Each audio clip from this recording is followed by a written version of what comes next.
안녕하세요. 책 읽는 보라입니다. 오늘은 박경리 선생의 불신시대 읽어드리도록 하겠습니다. 박경리 선생께서는 1927년 경남 충무 출생하셨습니다. 진주여고를 졸업하셨고 1956년에 계산 흑흑백백이 현대문학지의 추천을 받아서 문단에 등장한 이래에 50년대의 사회와 현실의 추악하고 악착스러운 모습을 날카롭게 파헤친 작가로 전도, 불신시대, 영주와 고양이, 벽지 등이 사회의식이 강한 작품들을 많이 남겼습니다. 특히나 오늘 읽어드릴 이 불신시대는 거미줄처럼 보이지 않게 인간들을 휘감아오는 사회악과 인간 정신이 물체화되어 가는 현실을 다루어 제3회 현대문학 신인상을 받았습니다. 이 무렵부터 본격적인 장편소설을 쓰기 시작하여 표류도에 이어서 발표한 김약국의 딸들은 소재와 기법에서 다양한 변모를 보였습니다. 박경리 선생께서는 1969년에 발표하기 시작한 대하소설 토지로 우리 문단에 큰 획을 그으셨습니다. 불신시대 박경리 9.28 수복 전야에 진영의 남편은 폭사했다. 남편은 죽기 전에 경인 도로에서 본 괴뢰군의 임종 이야기를 했다. 아직도 나이 어린 소년이었다라는 것이다. 그 소년병은 가로수 밑에 쓰러져 있었는데 폭격으로 터져나온 내장에 피비린내를 맡은 파리떼들이 아귀처럼 덤벼들고 있더라는 것이다. 소년병은 물 한 모금 달라고 애걸을 하면서도 꿈결처럼 어머니를 부르더라는 것이다. 그것을 본 행인 한 사람이 노상에 굴러있는 수박 한 덩이를 돌로 짜게서 그 소년에게 주었더니 채 그것을 먹지도 못하고 숨이 지더라는 것이다. 남편은 마치 자신의 죽음의 예고처럼 그런 이야기를 한 수시간 후에 폭사하고 만 것이다. 남편을 잃은 진영은 일사후퇴 때 3살 먹이 아이를 업고 친정 어머니와 같이 제일 마지막에 서울에서 떠났다. 그러나 안양에 이르기도 전에 중공군이 그들을 앞질렀고 유엔군의 폭격 밑에 놓였다. 수 없는 피난민이 얼음판에 거꾸러졌다. 피난짐을 끌던 소는 굴레를 찬 채 뚝 밑으로 굴렀다. 피가 철철 흐르는 시체 앞에 아이가 울고 있었다. 진영은 눈을 가리고 달아났던 것이다. 악몽과 같은 전쟁이 끝났다. 진영은 아들 문수의 손을 잡고 황폐한 서울로 돌아왔다. 집터는 쑥대밭이 되어 축대조차 찾아볼 수 없었다. 진영은 자풀 속에 박힌 기왓장 밑에서 물씬물씬 무너지는 책 한 권을 집어들었다. 프랑스 문학의 전망이라는 일본 책이었다. 이 책이 책장에 꽂혔을 때 순간 진영의 머릿속에 그러한 회상이 환각처럼 지난다. 진영은 무심한 아이의 눈동자를 멍하니 언제까지나 바라보고 있었다. 문수가 자라서 9살이 된 초여름, 진영은 내장이 터져서 파리가 엉겨붙은 소년병을 꿈에 보았다. 마치 죽음의 예고처럼 다음날 문수는 죽어버린 것이다. 비가 내리는 밤이었다. 일찍부터 홀로 되어 외동딸인 진영에게서 붙어서 살아온 어머니는 내가 죽을 것을 하며 문지방에 머리를 부딪히는 것이었으나 진영은 허공만 바라보고 있었다. 아이는 앓다가 죽은 것이 아니었다. 길에서 넘어지고 병원에서 죽은 것이다. 그러나 그것뿐이라면 차라리 진영으로서는 전쟁이 빚어낸 하나의 악몽처럼 차차 잊어버릴 수 있는 일이었을지도 모른다. 그러나 그것이 아니었다. 의사의 무관심이 아이를 거의 생죽음 시킨 것이다.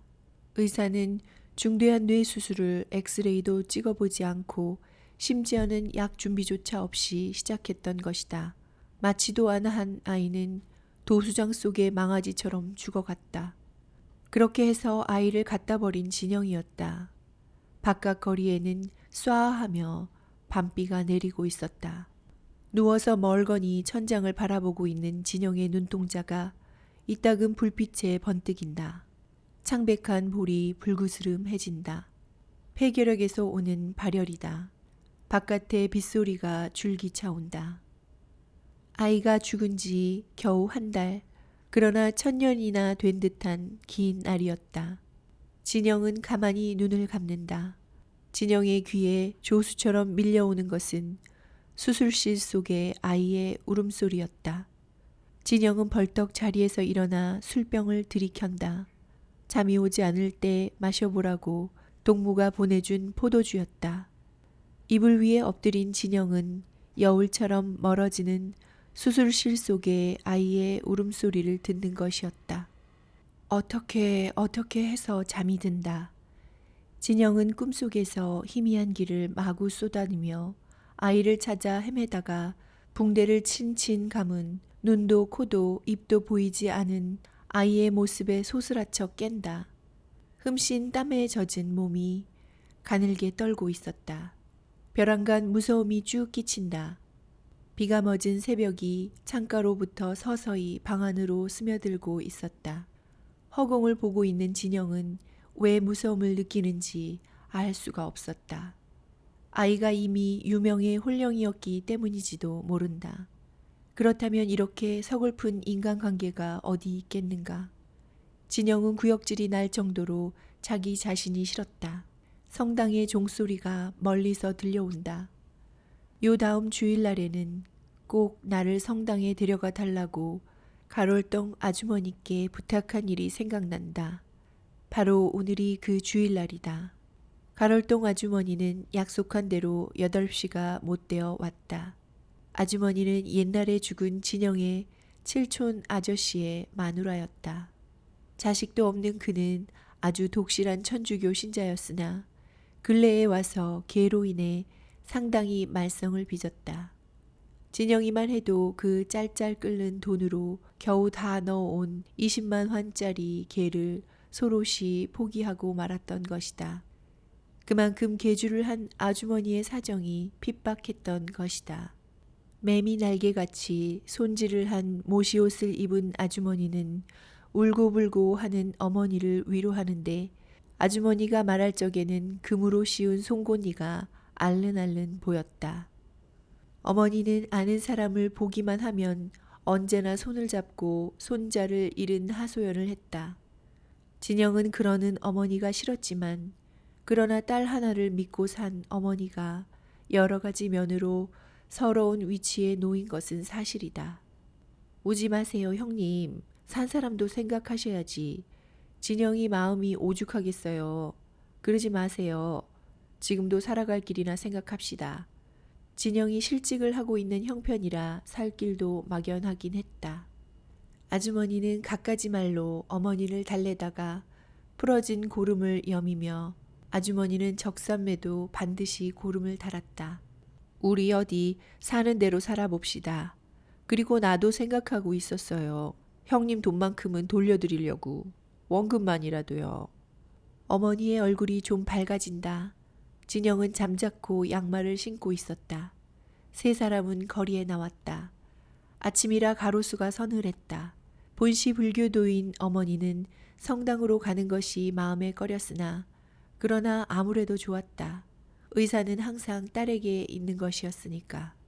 아주머니는 진영의 양산 밑으로 바싹 다가오면서 소곤거리기 시작한다. 천주님이 계신 이상 우리는 불행하지 않다.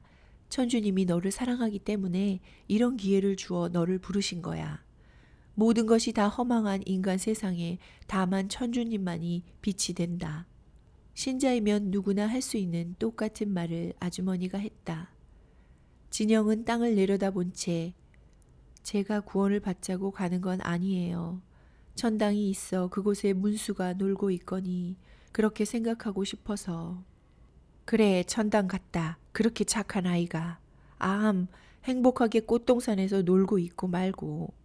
연장자답게 위로하는 것이었으나 말투가 너무 어수선했다.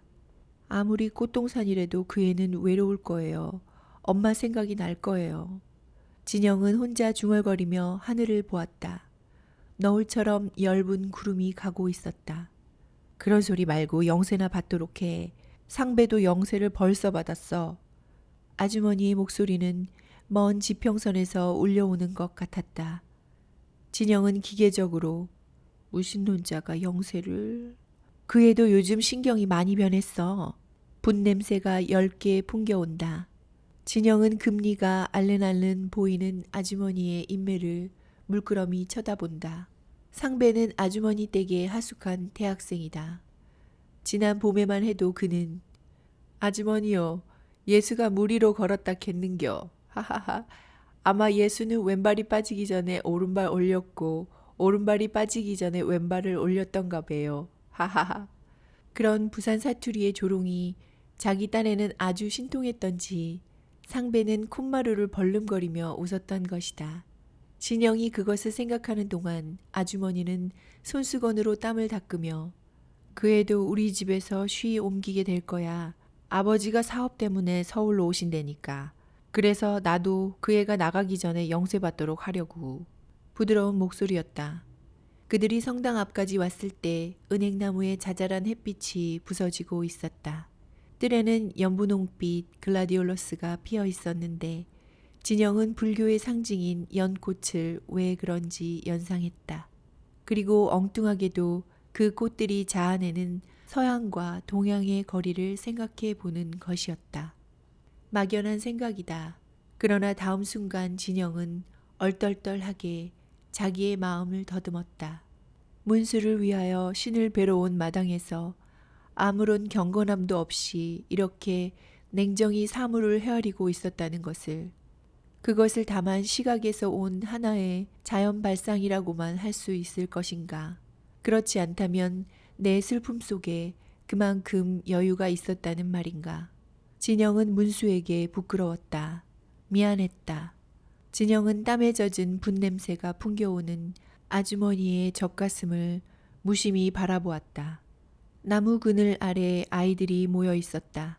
그 옆에는 중년 남자 한 사람이 십자가와 성경책 같은 것을 노점처럼 버려놓고 팔고 있었다. 진영은 어느 유역의 이방인인 양 그런 광경을 건너다 보았다. 분위기에 쌓이지 않는 마음속에는 쌀쌀한 바람이 일고 있었다. 진영은 성당 안으로 들어갔다. 아주머니는 신발을 책보에 싸면서 주로 아이들을 위한 미사 시간이 돼서 시끄러워. 다음엔 일찍 와요. 진영은 아주머니 말보다 거추장스럽게 신발을 싸들고 가는 신자들의 모습에 눈이 따라가는 것이었다.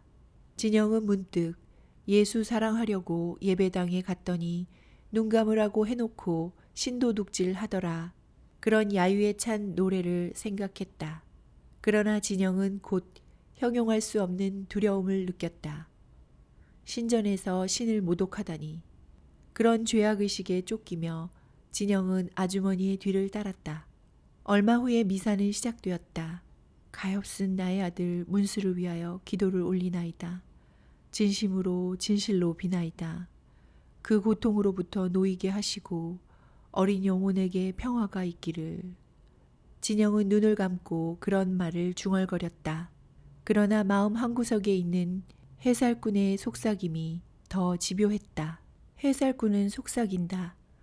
문수는 죽어버린 것이다. 아주 영영 없어진 것이다. 진영은 눈앞이 캄캄해 오는 것을 느낀다. 해살꾼은 속삭인다. 칼끝으로 골을 짜게서 죽여버린 것이다. 무참하게 죽여버린 것이다. 진영은 눈앞에서 시뻘건 불덩이가 굴러가는 것을 본다. 해살꾼은 자꾸만 속삭인다. 어둡고 침침한 명부에서 압축한 듯한 목신 아이의 울음소리. 진영은 땀을 흘리며 눈을 떴다. 코앞에 닿은 어머니의 머리에서 땀내가 뭉클 풍겨온다. 현기증을 느낀다. 신자들의 머리에 쓴 하얀 미사뽀가 시계와 의식을 하나로 표백시켜 버리는 것이었다. 얼마 동안이 지났는지 진영은 고개를 돌렸다. 구제품이 정렬한 듯한 성가대의 아이들이 눈앞에 나타났다. 아이들의 각객 음계가 합쳐진 성가는 바람을 못 마신 오르간의 잡음처럼 진영의 귓가에 울렸다. 이 속에서 무릎을 꿇고 앉은 을씨년스런 자기 자신의 모습. 진영은 그것이 얼마나 어설픈 위치인가를 깨닫는다. 진영은 다시 눈을 감았다. 그러나 자기 자신이 미웠다. 결코 자기라는 의식을 버리지 못하는 것이 미웠던 것이다. 진영은 어떻게 해서라도 객관적인 자기 의식으로부터 벗어나고 싶었다. 진영은 이뤄진 낭만을 찾아내듯 이 신과 문수의 죽음이 동렬의 신비라는 것, 그리고 아무도 신과 죽음을 비판할 수 없다는 것, 그것은 사실이라 생각했다.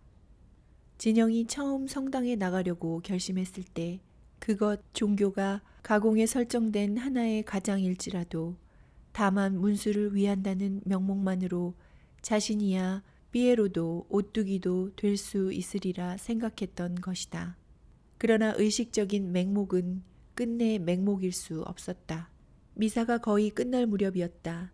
진영은 긴 작대기에다 연금 주머니를 여민 잠자리채 같은 것이 가슴 앞으로 오는 것을 보았다. 아주머니가 성급하게 돈을 몇 입 던졌을 때 잠자리채 같은 연금 주머니는 슬그머니 뒷줄로 옮겨가는 것이었다. 진영은 구경꾼 앞으로 돌아가는 풍각쟁이의 낡은 모자를 생각했다. 그런 생각을 계기로 하여 진영은 밖으로 나와버렸다. 진영은 나무 밑에 주저앉아서 성당에서 나오는 어머니의 빨간 눈을 보았다. 문수 또래의 아이들이 신발을 신으며 나오는 것도 보았다. 여름 햇빛 아래 서 있는 성당이 가늘게 요동하고 있는 것 같이 진영에게는 느껴졌다. 아침부터 진영은 마루 끝에 멍하니 앉아 있었다. 갑갑하게 그러지 말고 밖에라도 좀 나갔다 오라는 어머니의 말이 도리어 비위에 거슬려 진영은 입맛살을 찌푸리며 머리를 부여앉는다. 갑갑함 때문만이 아니다. 진영은 일자리를 찾아 밖에 나가야 하는 것이다. 진영은 머리를 부여하는 채 도대체 어디를 가야 하며 누구에게 매달려 밥자리를 하나 달라고 하겠는가를 생각했다. 더군다나 배까지 앓고 있는 내가. 진영은 문수를 생각했다. 살겠다고 버둥대는 어머니와 자기의 모습이 한없이 비루하게 느껴지는 것이었다. 마당에는 대낮 햇빛이 쨍쨍 쏟아지고 있었다. 그늘이 짧아진 상나무의 둘레로 잉잉거리고 다니던 파리떼들이 진영의 얼굴 위에 몰린다. 어머니는 장독대 옆에서 빨래에 풀을 먹이고 있었다. 널쩍한 해바라기 잎사귀 사이에 그 찌든 옆 얼굴을 바라보는 진영은 바다에 떠밀려 다니는 해파리를 생각했다. 그렇게 둔하면서도 산다는 본능만은 가진 것, 그저 산다는 것. 진영은 어머니에 대한 잔인한 그런 주시를 더 이상 계속할 수가 없었다. 진영은 성가시게 구는 파리를 쫓으며 마룻바닥에 드러눕는다. 하늘이 파랬다. 구름이 둥둥 떠내려 가는 것이었다. 그러나 하늘이 갑자기 바다같이 느껴졌다. 구름은 바다 위로 둥둥 떠내려가는 해파리만 같았다. 진영 자신이 누워서 하늘을 보는 것이 아니라 어쩌면 엎드려서 바다를 내려다보는지도 모른다는 착각이 든다. 해가 서쪽으로 좀 기울었다. 상나무의 그늘이 두서너 차나 늘어난 것 같다. 진영은 몸을 왼쪽으로 돌려서 마루 밑에 땅을 내려다보고 있었다. 문이 삐걱 하더니 열린다. 땅을 보고 있던 진영의 눈에 우선 사람의 그림자가 먼저 들어왔다. 그림자를 따라 천천히 눈을 치떴을 때 그곳에 바랑을 짊어진 여승이 서 있었다. 초현실파의 그림같이 그림자를 밟고선 신중의 소리 없는 기다란 모습. 드디어 합장을 하고 있던 신중이 입을 열었다. 아씨! 완전히 조화를 깨트린 소녀와도 같이 카랑카랑하게 맑은 소리다. 바랑의 흰 어깨는 아무래도 40고개일 터인데 신중은 부스스 일어나서 가만히 쳐다만 보고 있는 진영의 형용할 수 없는 어두운 눈빛에 지친다. 마침 앞치마에 손을 닦으며 나오는 어머니를 본 신중은 잠시 숨을 돌이킨 듯이 마나님, 의연히 맑은 목소리다. 어머니는 마루 끝에 주저앉으며 긴 한숨을 쉰다. 이날까지 부처님을 섬기고 잘 살 적에는 절마다 불을 켰건만 무슨 소용이 있습니까? 공든탑이 무너지지 않는다는 말도 헛말이더군. 바야흐로 아이가 없어진 하소연이 시작되는 것이다. 판에 박은 듯한 푸념이 언제 그칠지 모르겠다. 눈을 끔뻑거리며 말할 기회만 노리던 중이 드디어 어머니의 말허리를 꺾어버린다. 아, 딱하기도 해라. 그러게 말이유. 그렇지만 시주하십사 하고 온 게 아니라 행여 쌀을 살려나 해서 아주 무거워서요. 그런 구슬픈 이야기보다 빨리 거래부터 하고 싶다는 표정이다. 진영은 값싼 동정까지도 인색해진 세상이 되었다는 생각을 했다. 동정을 바라는 어머니가 밉기보다 딱한 생각이 들었다. 아직도 말이 미진한 어머니는 좀 어리둥절한 얼굴이다. 무거워서 어디 가져갈 수가 있어야죠. 좀 짐을 덜고 가려고요. 신중은 마루 끝에 바랑을 내리며 의사를 거듭 표시한다. 그제야 중의 수작을 알아낸 어머니는 여태까지 감정은 일단 수습하고 치마 밑을 축히며 재빨리 응수한다. 우리도 대쌀을 팔아먹으니 기왕이면 사지요. 되나 후이 주세요. 중은 바랑을 끌어놓고 쌀을 되기 시작한다. 어머니는 몹시 쌀되가 야위다고 보채고 중은 뒷박 위에다 쌀을 집어 얹는 어머니의 팔을 떠밀며 그러지 말라고 한다. 그러면서도 그럭저럭 거래는 끝난 모양이다. 셈을 마친 어머니는 인사로 스님이 계신 절은 어디지요? 아, 네. 바로 학교 뒤에 있는 절이지요. 학교 뒤라면 쌀을 팔고 갈 정도로 먼 곳은 아니다. 중이 가고 난 뒤 어머니는 무슨 생각에 잠긴 듯 우두커니 서 있었다. 예, 진영아. 나지키 부른다. 진영은 대답 대신 어머니의 눈을 본다. 문수를 그냥 둘라니 이리 가슴이 미어진다. 이렇게 흔적 없이 두다니 절에 올려주자. 어머니를 쳐다보고 있는 진영의 시선은 그대로 고정되어 있었다. 절도 가깝고 신당이니 만만하고 세상에 너무 가엾어. 아무래도 혼백이 울면서 떠돌아다니는 것 같아 잠이 와야지. 진영은 고개를 돌려 장독대의 해바라기를 바라본다. 한참 만에 그렇게 합시다. 해바라기를 쳐다본 채 대답한다. 그런데 왜 그리 중을 장사꾼 대접했어요? 아이를 부탁할 생각을 했으면서. 진영의 시선은 여전히 해바라기에 있었다.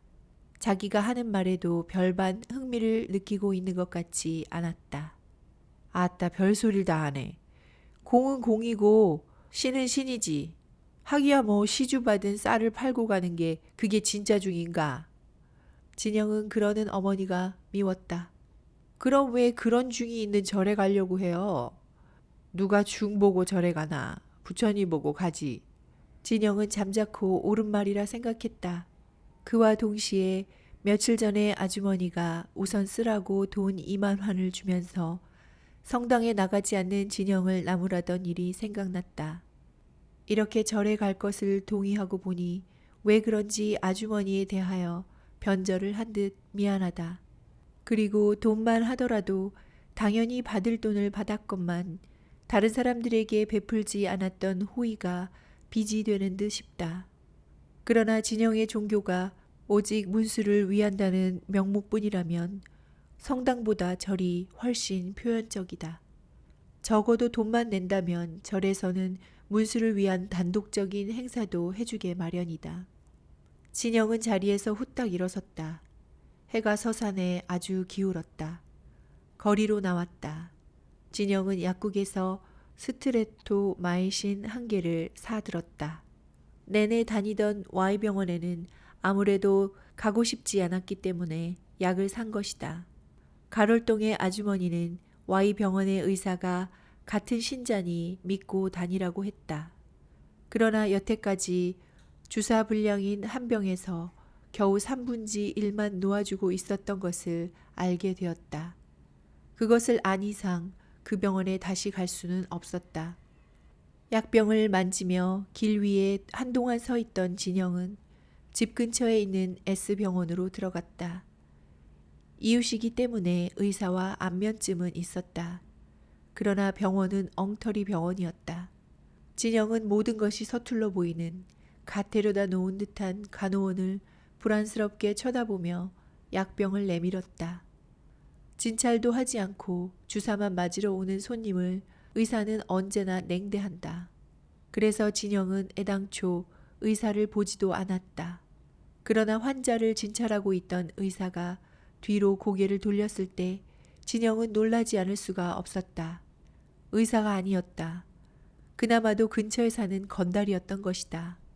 진짜 의사는 그때야 서류 같은 것을 들고 안에서 분주히 나오더니 바쁘게 밖으로 나가버리는 것이었다. 청진기를 든 건달은 진영의 눈살에 캥겼는지 우물쭈물 해치우더니 간호원에게 페니실린 2g 하고 밖으로 슬그머니 사라진다. 페니실린이라면 병명은 몰라도 만병통치약으로 건달은 알고 있었던 모양이다. 진영이 멍청이 섰는데 간호원은 소독도 안 한 손으로 아주 서투르게 마이신을 주사기에다 뽑고 있었다. 진영이 정신을 차렸을 때 주사기가 들어가고 있는 액체가 뿌옇게 보였다. 약이 채 녹기도 전에 주사기에다 뽑은 것이다. 진영은 더 참지 못했다. 안 돼요. 녹기도 전에 큰일 나려고. 앙칼지게 소리치며 진영은 약병을 빼앗아 흔들었다. 페니실린을 맞으려고 기다리고 앉았던 낯빛이 노란 할머니가 주사기를 들고 엉거주춤하니 서 있는 간호원을 불안스럽게 보고 있다.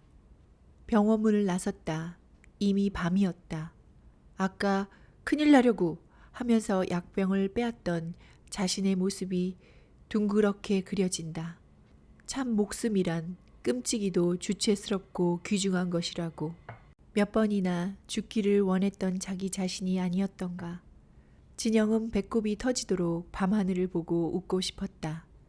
그러나 그 웃음이 터지는 순간부터 진영은 미치고 말리라는 공포 때문에 머리를 꼭 감쌌다. 사실상 내가 미쳤는지도 모른다. 모든 일이 미친 내 눈앞의 환각인지 모른다. 지금은 밤이 아니고 대낮인지도 모른다. 진영은 머리를 꼭 감싼 채 집을 향해 다른박질 쳤다. 밀짚 모자를 쓴 냉차 장수가 뛰어가는 진영의 모습을 얼없이 바라본다. 달물이 진 달이 불그스름했다. 비라도 쏟아질 듯한 뭉뭉한 더운 바람이 불어왔다. 진영의 어머니는 쌀을 팔러 온 중이 가고 난 뒤 백중날을 기다렸다. 백중날은 죽은 사람의 시식을 하기 때문이다.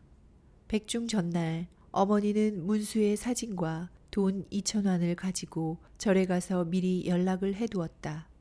그래서 다음날 아침에는 날이 훤해지자 진용이도 과실 바구니를 들고 어머니를 따라 집을 나섰던 것이다. 이 국민학교를 돌아 약간 비탈진 길을 올라서니 이내 절 앞마당이 보였다. 백중맞이를 하느라고 한창 바쁜 절에는 동네 아낙네들이 와서 일을 거들고 있었다. 큼직한 몸집을 한 주지중이 어머니를 보고 반색한다. 아이고 정성도 지극해라 이렇게 일찍부터. 어머니는 눈에 손수건부터 가져간다. 스님 우리 아이 천도 잘 좀 지켜주세요. 부탁입니다. 너무 가엾어서. 콧물을 짠다. 어제 저녁에 실컷 어머니의 서름을 들어주었을 주지중은 새삼스럽게 그 말이 탐탁할 리가 없다. 주지중은 극히 사무적으로 그런데 첫째로 하갔다던 서장 부인이 아직도 안 오시니 어떡하나. 잠시 생각에 빠진다. 무슨 서장인지 알 수는 없으나 이 절에 있어서 대단히 소중한 손님인 모양이다. 어머니는 비굴한 웃음을 띠면서 주지중을 쳐다본다. 스님, 그만 우리 아이 먼저 해주세요. 주지는 한동안 어머니를 보고 있더니 그럼 댁부터 해드릴까? 주지는 그렇게 작정하고 마침 지나가는 중을 부른다. 아우님! 아우님이라고 불린 신중은 돌아본다. 얼굴이 쪼그라진 그 신중은 아직도 팽팽한 주지에 비하여 훨씬 더 늙어 보인다.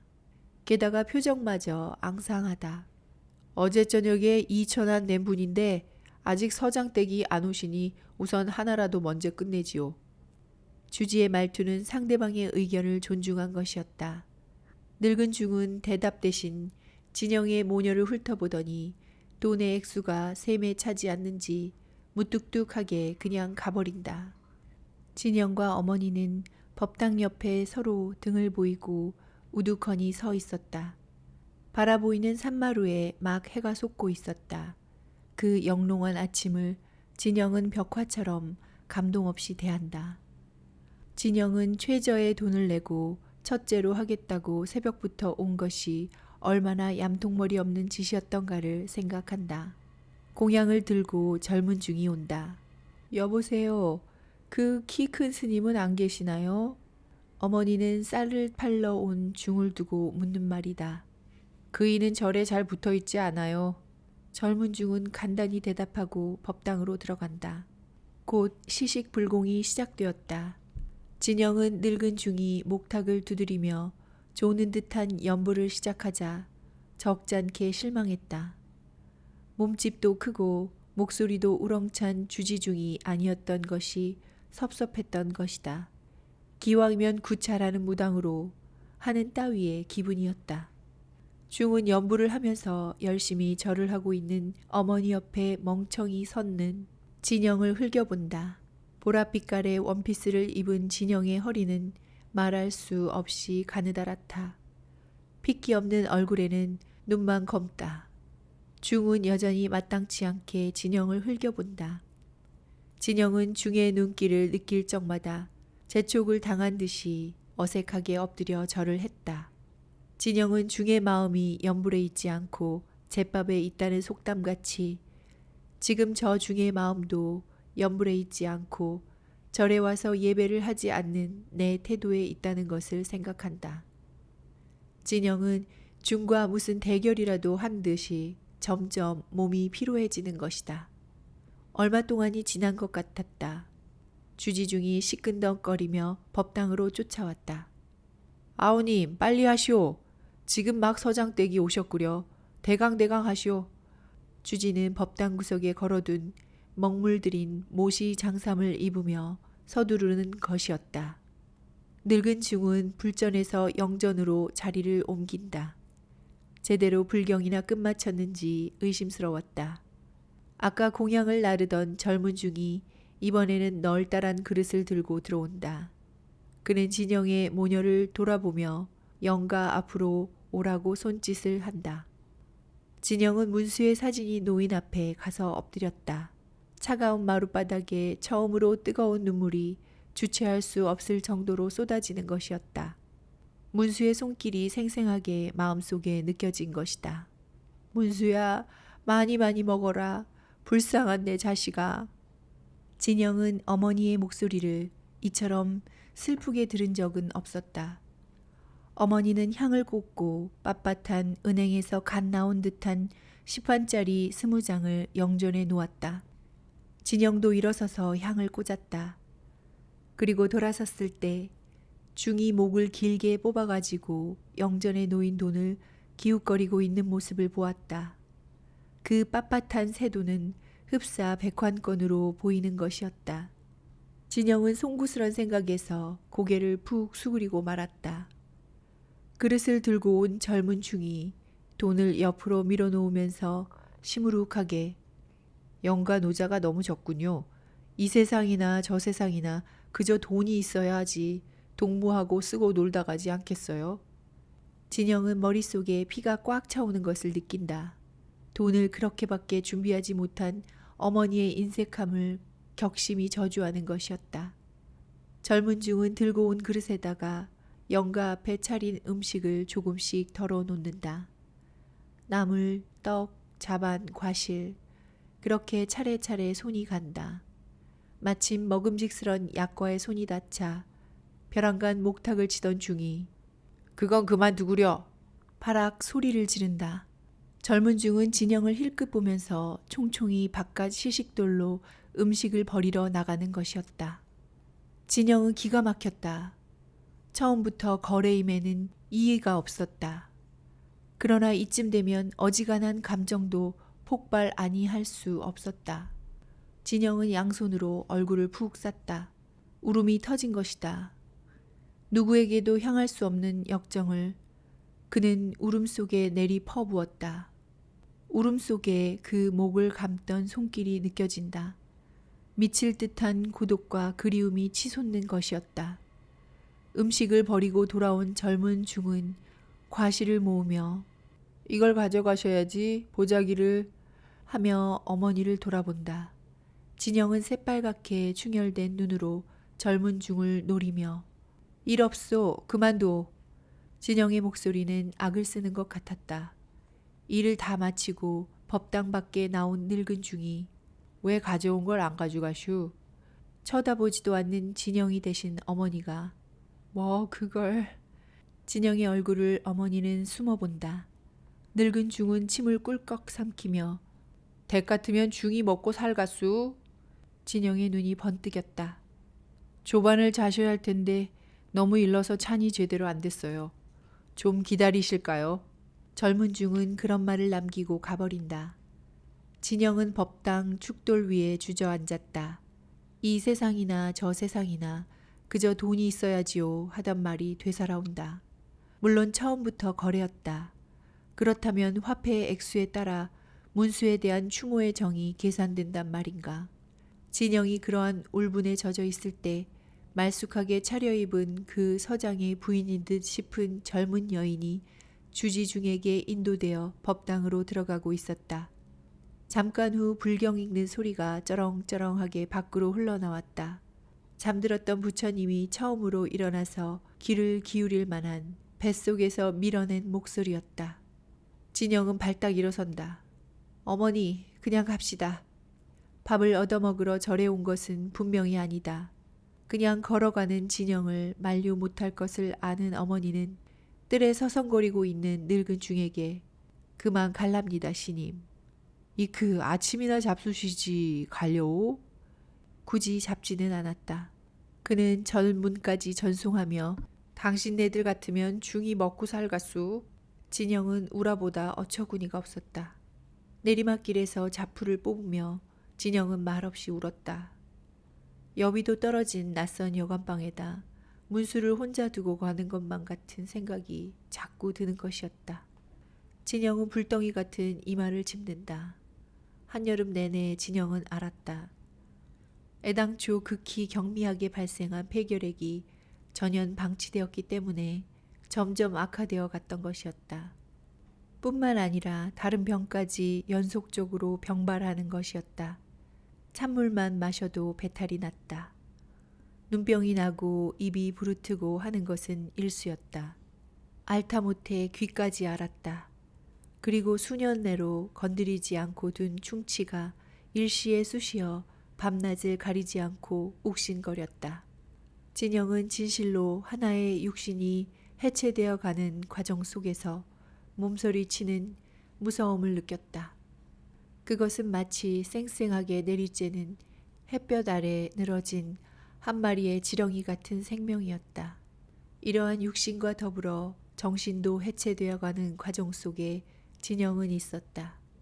밤마다 귓가에 울려오는 아이의 울음소리, 산이 언덕이 집이 무너지는 소리, 산산이 바스러진 유리 조각이 수없이 날아와서 얼굴 위에 박히는 환각, 눈을 감으면 내장이 터진 소년병의 얼굴이, 남편의 얼굴이, 아이의 얼굴이, 분홍빛, 노랑빛, 파랑빛, 마지막에는 시꺼먼 빛, 그런 빛깔로 차례차례 뒤덮여 가면 드디어 무정한 공간이 안개처럼 진영의 주변을 꽉 싸는 것이었다. 소리와 감각과 색채, 이러한 순서로 진영의 신경은 궤도에서 무너져 나왔다. 진영은 그 이상 견딜 수가 없어서 내버려 두었던 몸을 끌고 H병원으로 갔다. 그러나 그곳에도 일주일이 멀다고 가는 것을 그만 중지하고 말았던 것이다. 얼마 남지 않은 돈을 생활비에나 써야 한다는 이유도 있었다. 그러나 직접의 동기는 외국제 주사약에 빈 병들을 팔아버리는 장면을 본 때문이다. Y병원에서는 주사약의 분량을 속였고 S병원은 엉터리였다. 그리고 H병원에서는 빈 약병을 팔았다. 진영은 간호원이 빈 병을 헤아리고 있을 때 직감적으로 가짜 주사약을 생각했던 것이다. 그러나 H병원만이 빈 병을 파는 것은 아니다. 또 그런 빈 병만 하더라도 반드시 가짜 약병으로 사용된다고 말할 수도 없고 잉크병으로, 물감병으로 혹은 후춧가루 병으로 흔히 이용되고 있다. 그렇지만 사실 거리에는 가짜 주사약이 범람하고 있는 것이다.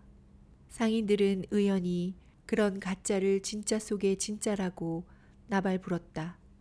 진영은 그것을 생각하니 인술이라는 권위를 지닌 의사가 그런 상인 따위들 같아서 신뢰감이 사라지는 것이었다.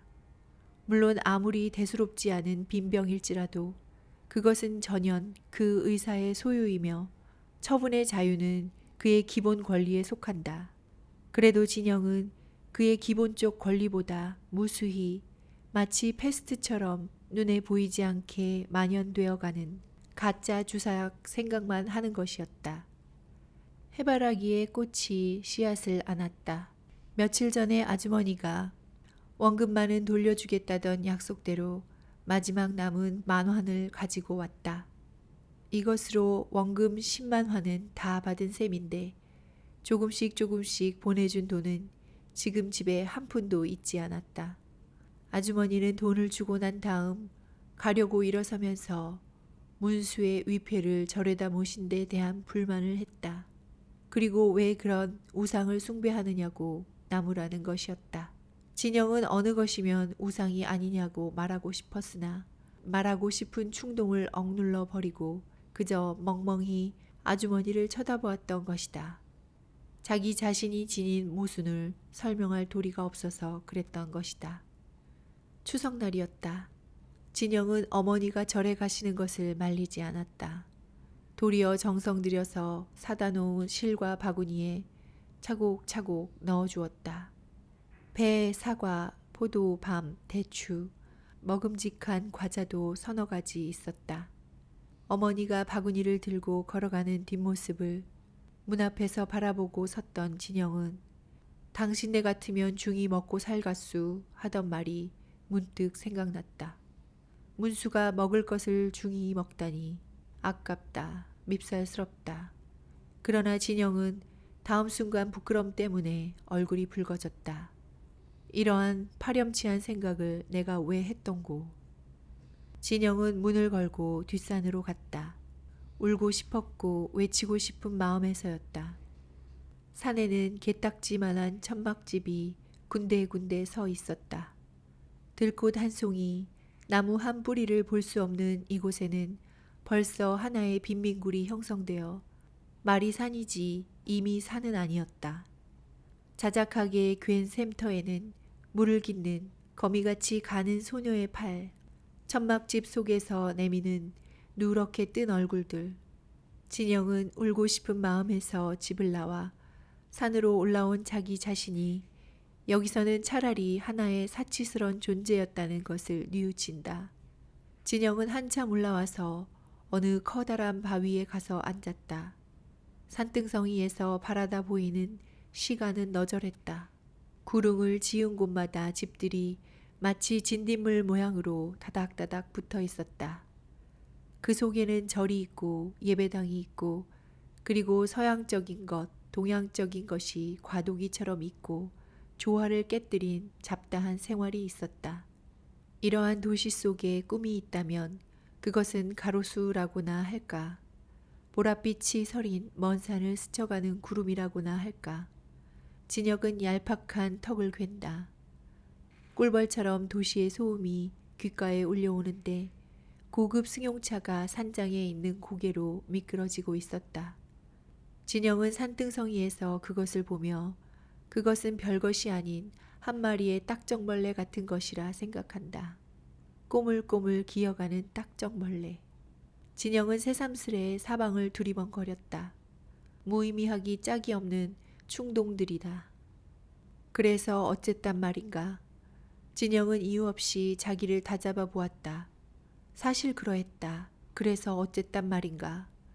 딱정벌레 같아서 어쨌단 말인가? 진딧물 같고 가로수 구름. 그래서 진영은 머리를 쓸어 올린다. 모든 괴로움은 내 속에 있었다. 신도, 문수의 손길도 내 속에 있었다. 그러나 그것은 아무 곳에도 있지 않았다. 나는 창기처럼 절조 없이 두 신전에 참배했다. 그리고 재물과 돈을 바쳤다. 그러나 그건 역시 문수와 나의 중개를 부탁한 신에게 주는 수수료였는지도 모른다. 그 수수료는 실제에 있어서 중의 몇 끼니가 되었다. 결국 나는 나를 속이려고 했고 문수는 아무 곳에도 있지 않았다. 진영은 이마 위에 흘러내리는 숱한 머리를 다시 쓸어 올린다. 파르스름한 손이 투명할 지경이다. 신비라고, 예고라고, 꿈, 아니야 그것은 우연의 일치였지. 문수의 죽음, 그것은 두말할 것도 없이 인위적인 실수 아니었던가. 인간은 누구나 나이 들면 죽는다고. 물론 죽는 거지. 노쇠에서 죽는 거지. 설령 이 아이가 그때 이미 죽을 목숨이었다고 치자. 그래도 그렇게 죽이고 싶지는 않았다. 도수장의 망아지처럼. 사람을 좀 미워해야겠다. 있는지도 없는지도 모르는 신은 왜 생각을 해? 아니 아까는 없다고 하고선. 아니야 모르겠어. 사람을 좀 미워해야겠다. 반말을 해야겠다. 모든 약탈적인 살인자를 저주해야겠다. 진영은 술이라도 마신 사나이처럼 두서도 없는 혼잣말을 언제까지나 중얼거리고 있었다. 진영의 해사한 얼굴에 그늘이 진다. 한없이 높은 가을 하늘에 구름이 지나가는 것이었다. 시가에는 마치 색종이를 찢어놓은 것 같이 추석 칠해가 오가고 있었다. 진영의 열에 들뜬 눈길이 그것을 쳐다보며 일어선다. 그에게는 이미 반항 정신도 아무것도 없었다. 허황한 마음의 미로가 끝없이 눈앞에 뻗어 있을 뿐이었다. 진영은 버릇처럼 머리를 쓸어 올리며 산을 내려온다. 천막집에서 누렇게 뜬 얼굴들. 진영은 또다시 이곳에 있어서는 내 자신이 차라리 하나의 사치스런 존재라는 아까의 뉘우침을 되풀이하는 것이었다. 음력설이 임박해진 추운 날, 가롤동 아주머니가 목도리를 푹 뒤집어 쓰고 찾아왔다. 웬일인지 몸가짐이 평소보다 좀 산란해 보였다. 나 의논할 게 좀 있어서 왔는데 참 기가 막혀서. 아주머니는 말을 꺼내기가 거북한 듯이 가만히 앉았다가 저 말이야 돈을 좀 빌려준 사람이 죽었구나. 어떻게? 진영은 의심스럽게 아주머니를 쳐다본다. 지난 5월 달에 가져간 돈을 이자 한 푼 못 받고 그만.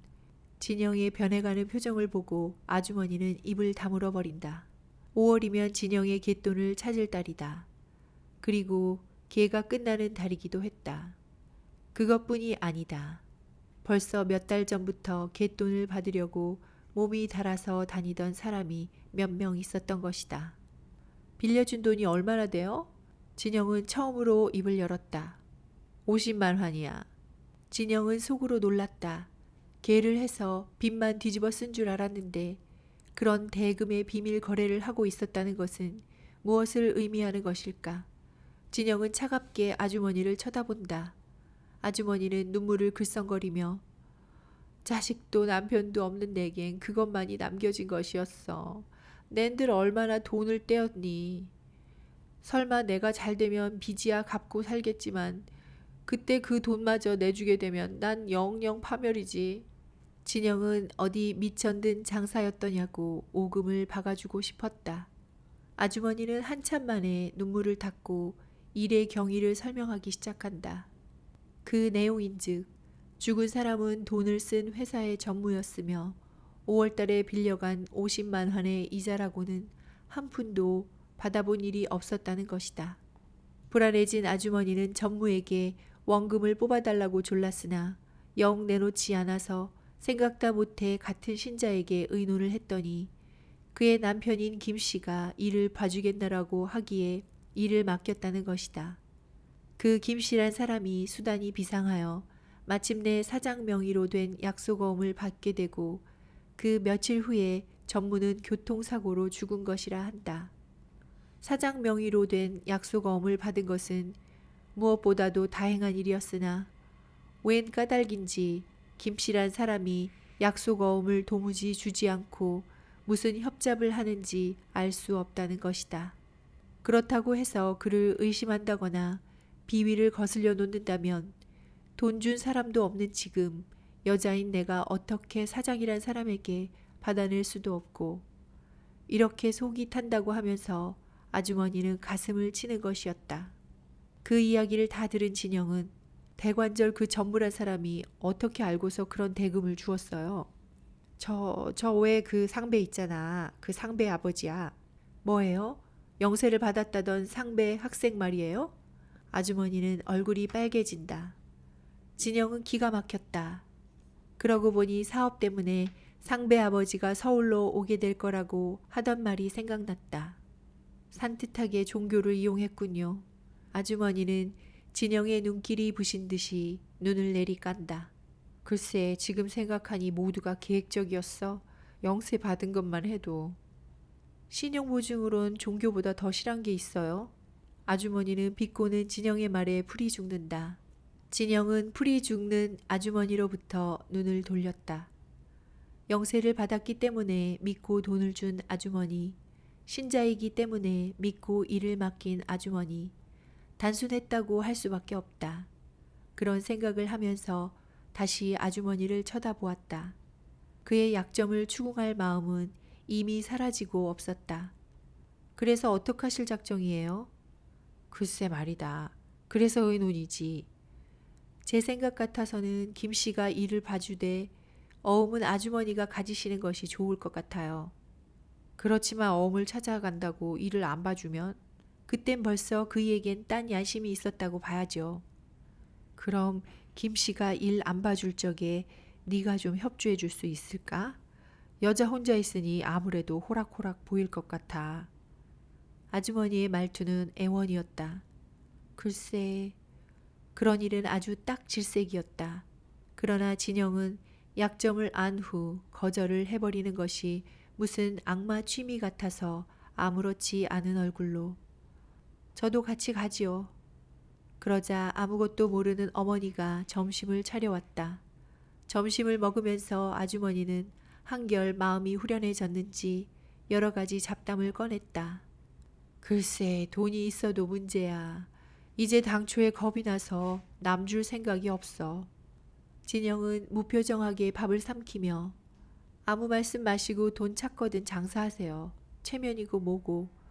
저도 자본이나 장만해서 장사할래요. 너야 뭐 취직하면 되지.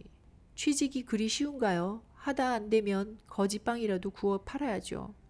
너야 공부 많이 했으니까 하려면 취직 못할 것 없잖아. 난 정작 장사라도 해야 되겠어.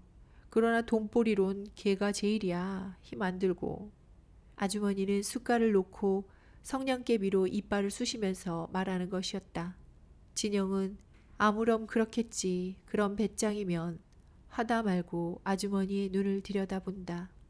아무런 악의 그늘도 없는 맑은 눈이었다. 아무튼 돈 벌어야 돼. 돈이 제일이야. 세상에 그런 걸. 이번의 말투에는 어느 사인지 모르게 저지른 자신의 일에 대한 짜증과 반발 같은 것이었다. 그럼 옛날 속담 말 맞다나 자식을 앞세우고 가면 배가 고파도 돈을 지니고 가면 든든하다고 안 하던가. 어머니의 맞장구다. 진영은 가벼운 현기증을 느낀다.